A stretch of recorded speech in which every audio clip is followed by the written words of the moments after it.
Welcome into Green HE Double Hockey Stick. So I understand myself well enough to know I needed a man versus nature survival simulator injection until The Forest 2 came out. Enter this game. There's a lot to learn in this game. These types of games typically have steep learning curves up front, but once mastered, they offer smooth and efficient late game play. This game has been on my radar for a long time, and being such a fan of The Forest, I figured this was inevitable. I start off in story mode to establish the game's setup and purpose, although I very quickly switched to survival mode to practice the game mechanics and learn how to not die.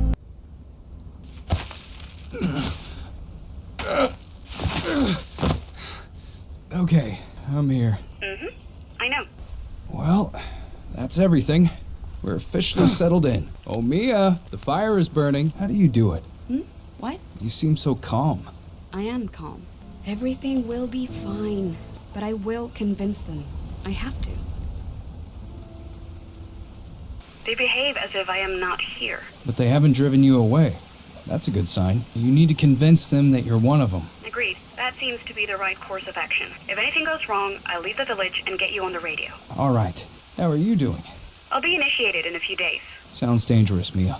Be careful. I'm not in any danger. Told you, I'm optimistic. Jake, please come in.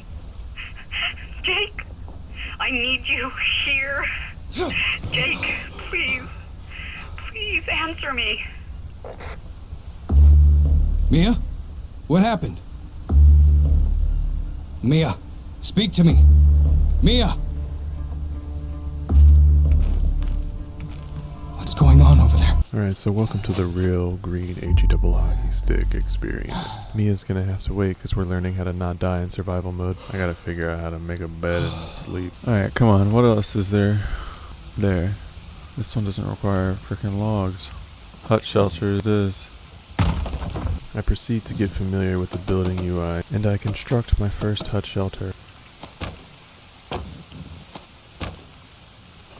I quickly find myself already distracted by building a stand for my banana leaves, because them being put away is more important than figuring out how to survive, right?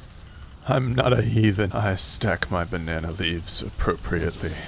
Against my better judgment, I went back to story mode because I got bored of learning the mechanics, and found this village.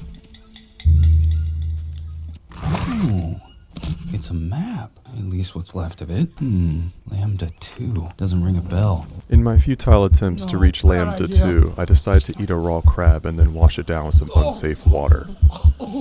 Panic ensues as I realize what I've done, and I begin to press any button I remember that opens a menu. It occurs to me that my efforts are in vain, and I retreat back to survival mode to lore up on that game knowledge.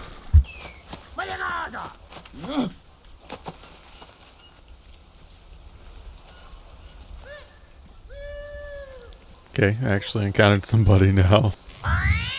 There's too much going on here. After some research on the wiki, I settle on the Durg facility as my starting point, and pretty much beeline here every new attempt. There we go. It's like proteins, fats, carbohydrates. At least we can put the banana leaves away now. This game does have some OCD satisfying levels of organization. Okay. You might as well take another. I figured out what worms do to you after I passed out standing on a bed, but didn't interact with the bed to sleep. God, I'm thirsty.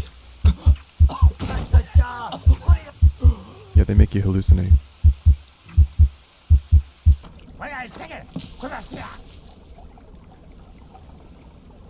Taking a death to worms and infection made me restart again, so I get to the facility and load up on supplies, and get my water set up, and try to get a roof for a fire on the first day.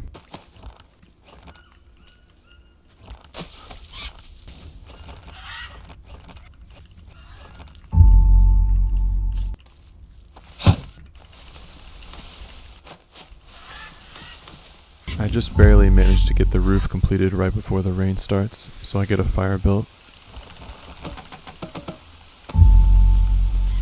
I get my first real campfire going with some meat from dead peccaries. I've discovered the blue mushrooms are OP and can be consumed to remove parasites. I quickly restructure the cooking station with the grill rack and get a new fire underneath. I get the fire ready to prep the meats for the wars to come. This is the best day one I've gotten so far. This game has shoved me in the dirt multiple times already. I'm looking forward to buffing up and knocking out this game. Until then, Futsusuka's signing off. I hope you join me in the next one. Cheers.